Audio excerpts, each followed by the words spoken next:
కాకినాడ జిల్లా సామర్లకోట మండలం వేట్లపాలెంలో భారీ పేలుడు సంభవించింది. అక్కడి ఒక బాణాసంచా తయారీ కేంద్రంలో ఒక్కసారిగా మంటలు చెలరేగడంతో భారీ ఎత్తున శబ్దంతో పేలుడు జరిగింది. ఈ పేలుడులో 18 మంది అక్కడికక్కడే సజీవ దహనమయ్యారు. మరొక 15 మంది పరిస్థితి అక్కడ ఇంకా వాళ్ళు గల్లంతై ఉన్నారు. ఇంకొక 15 మంది ఆచూకీ తెలియాల్సి ఉంది. ప్రస్తుతం అక్కడ భీతావాహ పరిస్థితి కనిపిస్తోంది. ఎవరైతే పేలుళ్లలో తీవ్రంగా గాయపడ్డారో, మంటల్లో కాలిపోయిన వాళ్ళని బస్తాల్లో మోసుకెళ్ళిపోతున్నారు. వాళ్ళు అరుస్తూ ఏడుపులతో పెడబొబ్బులతో దద్దరిల్లిపోయింది ఆ ప్రాంతాన్ని మీరు వీడియోలో చూడొచ్చు. నా పక్కనే కనిపిస్తున్న దృశ్యాల్లో చూడొచ్చు. అక్కడ పొగలు అలుముకున్న ఆ ప్రాంతాన్ని చూస్తే అక్కడ పరిస్థితి ఏందో మీకు చాలా స్పష్టంగా కనిపిస్తుంది. అంతేకాదు ఇంకొక 15 మంది వరకు ఆచూకీ తెలియాల్సి ఉంది. ఈ పేలుడు జరిగిన సమయంలో అక్కడ 40 నుంచి 50 మంది వరకు ఉన్నట్టుగా తెలుస్తోంది. ఇది బాణాసంచా తయారీ కేంద్రం. వేట్లపాలెంలో బాణాసంచాను తయారు చేస్తున్నప్పుడు జరిగింది ఈ ప్రమాదం. అంబులెన్సుల ద్వారా గాయపడ్డ వారిని స్థానిక ఆసుపత్రికి తీసుకెళ్తున్నారు. ఈ శబ్దం ఎఫెక్ట్ దాదాపు చుట్టుపక్కన 5 కిలోమీటర్ల వరకు కనిపిస్తున్నట్టుగా తెలుస్తోంది. ఈ బాణాసంచా తయారీ కేంద్రం ఎక్కడైతే పేలుడు జరిగిన ప్రాంతంలో ఆ చుట్టుపక్కల ఉన్న ఇల్లు కూడా కొంత ధ్వంసమైనట్టుగా తెలుస్తోంది. పూర్తి వివరాలు మా ప్రతినిధి కాకినాడ నుంచి అనుశ్రీ అందిస్తారు. అనుశ్రీ, అసలు ఏం జరిగింది, అసలు ప్రస్తుత పరిస్థితి ఏంటి అక్కడ? అయితే ఈ భారీ పేలుడు సంభవించిందని చెప్పుకోవచ్చు. ఓ బాణసంచా తయారీ కేంద్రంలో పేలుడు జరిగింది. అయితే భారీగా మంటలు మాత్రం ఎగిసిపడుతున్నాయి. ఇప్పటికే దాదాపు 30 మంది సజీవ దహనం అయినట్లుగా తెలుస్తోంది. మరో 5గురిని మాత్రం ఆసుపత్రికి తరలించారు. అలాగే ఈ ఈ ఘటన జరిగినప్పుడు లోపల 40 నుంచి 50 మంది కార్మికులు పనిచేస్తున్నట్లుగా కూడా చెబుతూ ఉన్నారు. అసలు ఎంతమంది అనేది అయితే ఇంకా ఒక క్లారిటీ అయితే రాలేదు. కానీ పేలుడు సంభవించిన ప్రదేశానికి మాత్రం ఇప్పటికే ఫైర్ సిబ్బంది, అలాగే పోలీస్, రెవెన్యూ తదితర రెస్క్యూ టీంలన్నీ కూడా చేరుకున్నాయి. ప్రస్తుతం సహాయక చర్యలు కూడా ముమ్మరంగా చేస్తున్నారు. మంటల్ని అదుపు చేసేందుకు ఫైర్ సిబ్బంది అయితే ప్రయత్నిస్తున్నట్లుగా కనిపిస్తా ఉంది. మంటలు ఇంకా ఉవ్వెత్తున ఎగిసి పడుతుండటంతో వాటిని అదుపు చేసేందుకు కూడా ఎక్కువ టైమే పడుతుందంటూ కూడా అధికారులు చెబుతూ ఉన్నారు. ప్రస్తుతం అయితే కనుక సహాయక చర్యలు కొనసాగుతూ ఉన్నాయి. దాదాపు ఈ శబ్దం 5 కిలోమీటర్ల మేర వినిపించిందంటూ కూడా చుట్టుపక్కల ప్రాంతాల వాళ్ళైతే చెబుతూ ఉన్నారు. మృతుల సంఖ్య కూడా భారీగానే ఉండే అవకాశం అయితే కనిపిస్తూ ఉంది. గత కొద్ది రోజుల క్రితం కూడా ఇదే ప్రాంతంలో బాణసంచా తయారీ కేంద్రంలో ఇటువంటి ఘటనలు అయితే చోటు చేసుకున్నట్లుగా కూడా మనం చూస్తా ఉన్నాము. అయితే ఇంతకు ముందెన్నడూ లేనంత భారీ స్థాయిలో అయితే ఈ ఘటన ఉంటుందని చెప్పుకోవచ్చు. 30 మంది సజీవ దహనం అయ్యారంటే అసలు లోపల ఎంత మంది ఉన్నారు, ఎప్పటి నుంచి ఇక్కడ ఈ బాణసంచా తయారీ అనేది జరుగుతూ ఉంది, అసలు దీనికి నిజంగా పర్మిషన్స్ ఉన్నాయా లేదా? అనుశ్రీ, అదే అడగాలనుకుంటున్నాను. అక్కడ చూస్తే మొత్తం పంట పొలాలు కనిపిస్తున్నాయి. పంట పొలాల మధ్యలో తగలబడిపోతున్న కొన్ని ప్రాంతాలు కమ్మల కొట్టాలు అంటాం మనం, ఆ కొట్టాలు తగలబడిపోతున్నట్టుగా కనిపిస్తుంది. అట్లాగే ఆ పక్కనే ఒక ఊరు కనిపిస్తుంది విజువల్స్లో చూస్తుంటే. ఆ బోర్డు వచ్చేసి శ్రీ సూర్య ఫైర్ వర్క్స్ అని కనిపిస్తుంది.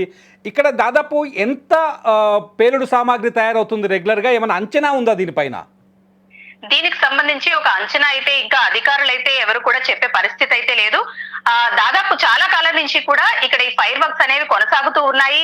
గతంలో ఈ ప్రాంతంలోనే ఫైర్ యాక్సిడెంట్ అయినప్పుడు కూడా కొన్ని నియమ నిబంధనలు అయితే పెట్టారు. కానీ వాటిని ఉల్లంఘించి ఈ బాణసంచా తయారీ జరుగుతుందన్న అనుమానాలు అయితే వ్యక్తమవుతూ ఉన్నాయి. ఎందుకంటే గతంలో ఎప్పుడూ లేనంత భారీ స్థాయిలో పేలుడు జరగడం, అలాగే పేలుడు దాటికి దాదాపు 30 మంది చనిపోవడం, అలాగే లోపల ఎంత మంది ఉన్నారనేది ఒక క్లారిటీ లేకపోవడంతో అధికారులు కూడా ప్రస్తుతం తలలు పట్టుకుంటున్న పరిస్థితి. మంటలు కూడా పూర్తిగా అదుపులోకి రావట్లేదు. అసలు దీనికి సంబంధించి ఒక క్లారిటీ అయితే రావాల్సి ఉంది. దీనికి నిజంగానే పర్మిషన్స్ ఉన్నాయా, ఎప్పటి నుంచి ఇక్కడ తయారు చేస్తున్నారు, ఎంతమంది కార్మికులు ఉన్నారు, ఎటువంటి సేఫ్టీ మెజర్స్ ఫాలో అవుతున్నారు అనే దానికి సంబంధించి కూడా ఆర్టీఓ మల్లిబాబు ఘటనా స్థలానికి చేరుకునే పరిస్థితి అయితే కనిపిస్తా ఉంది.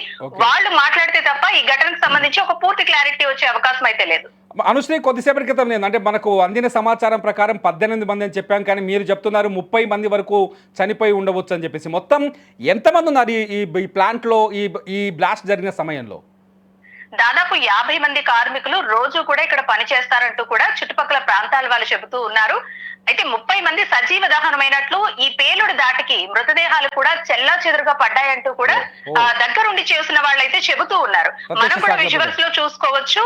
బాగా కాలిపోయిన, బాగా ఇంజ్యూర్ అయిన వ్యక్తులు కూడా బయట మనకు కనిపిస్తానే ఉన్నారు. అలాగే చాలా మంది, అంటే పేలుడు దాటికి ఈ మృతదేహాలు ఉవ్వెత్తున ఎగిసిపడుతున్న మంటలలోంచి బయటకు పడడం అయితే చాలా మంది ప్రత్యక్ష సాక్షులు చూసామంటూ కూడా చెబుతూ ఉన్నారు. ప్రస్తుతం అయితే కనుక ఈ మంటలైతే అదుపులోకి వచ్చే పరిస్థితి కనిపించడం లేదు. పూర్తిగా మంటలు అదుపులోకి వచ్చిన తర్వాత ఎంతవరకు ప్రాణ నష్టం జరిగింది, ఎంతవరకు ఆస్తి నష్టం జరిగింది, దీనికి సంబంధించి ఎటువంటి సేఫ్టీ మెజర్స్ లేవా అనేవి కూడా ఒక క్లారిటీ వస్తుంది. ఎందుకంటే ఇటువంటి బాణసంచా తయారీ కేంద్రాలు ఉన్నప్పుడు పూర్తిగా సేఫ్టీ మెజర్స్ ఫాలో అవుతూ ఉంటారు. ఒక చిన్న స్పార్క్ వచ్చినా సరే చుట్టుపక్కల నుంచి వాటర్ స్ప్రింకిల్ అయ్యే విధంగా కూడా ఇక్కడ ఒక సిస్టమ్ అయితే ఏర్పాటు చేస్తారు. ఫైర్ సేఫ్టీ మెజర్స్ కూడా ఫాలో అవుతూ ఉంటారు. కానీ ఇంత దారుణంగా, ఇంత భారీ విస్ఫోటనం జరిగిందంటే అటువంటివేమి వీళ్ళు ఫాలో అవుతున్నారా లేదా అనేది మరికొద్ది సేపట్లో క్లారిటీ వచ్చే అవకాశం ఉంది. అనుశ్రీ, అప్డేట్స్ కోసం ఎప్పటికప్పుడు మిమ్మల్ని సంప్రదిస్తూనే ఉంటాం. ఈ అప్డేట్స్ సంబంధించిన పూర్తి సమాచారాన్ని సేకరించండి. మా అనుశ్రీ అందిస్తున్న సమాచారం ప్రకారం ఇప్పటివరకైతే ఒక 30 మంది వరకు మరణించినట్టుగా కొంత సమాచారం అంతోంది. దీనికి ధృవీకరించాల్సిన అవసరం ఉంది. అక్కడ ప్రత్యక్ష సాక్షులతో మా ప్రతినిధి అనుశ్రీ మాట్లాడిన సందర్భంలో అక్కడ ప్రత్యక్ష సాక్షులు ఇచ్చిన సమాచారం ప్రకారం 30 మంది వరకు చనిపోయినట్టుగా మనకు కొంత సమాచారం అంతోంది. దీన్ని ధృవీకరించాల్సిన అవసరం ఉంది. ప్రస్తుతానికైతే అధికారికంగా 18 మంది మరణించినట్టుగా క్లారిటీ వచ్చింది. ఈ 18 మంది ఇంకో మిగతా 15 మంది ఆచూకీ తెలియాల్సి ఉందని చెప్పాం కాబట్టి ఆ 15 మంది కూడా ఇక్కడ ఈ మరణించిన వారిలో ఉన్నారని ఒక చర్చ జరుగుతుంది. అంతేకాదు పేలుడు జరిగిన సందర్భంలో ఒకసారిగా మృతదేహాలు, మనుషుల దేహాలు ఇట్లా ఎగిరి పడ్డాయి గాల్లోకి అని చెప్తున్నారు ప్రత్యక్ష సాక్షులు. ఎందుకంటే బాణాసంచా తయారీ కోసం పేలుడు పదార్థాలు కొన్ని వందల కిలోల్ని తీసుకొచ్చి ఆ సెంటర్లో పెట్టుంటారు. ఎప్పటికప్పుడు ఆ వందల కిలోల బాణాసంచా పేలుడు పదార్థాన్ని ప్యాక్ చేస్తూ రకరకాల మతాబులు కావచ్చు, టపాసులు కావచ్చు, లేకపోతే బాంబులు కావచ్చు, వాటిని తయారు చేస్తూ ఉంటారు.